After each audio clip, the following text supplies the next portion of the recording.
Hey everyone, welcome back to the channel.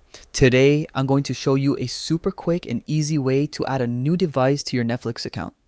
Whether it's a smart TV, phone, tablet, or laptop, I'll guide you step by step and I even show you how to manage all your connected devices so you're always in control. Let's dive in. First, let's add the new device. It's easier than you think. On the device you want to connect, open the Netflix app or go to the website. Simply sign in with your existing Netflix account credentials, and just like that, the device is automatically registered to your account. No complicated steps, no extra downloads. Netflix does all the heavy lifting for you. Now, let's talk about managing your devices.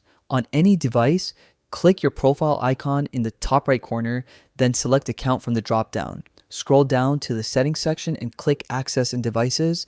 Here, you'll see a full list of all the devices currently connected to your Netflix account.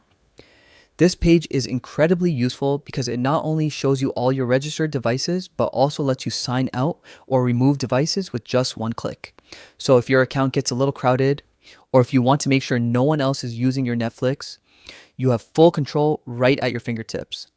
And that's it. Adding a device to Netflix is fast, simple, and managing all your devices has never been easier. If you found this guide helpful, smash that like button and subscribe for more quick Netflix tips and tech hacks. Thanks for watching, and I'll see you in the next video.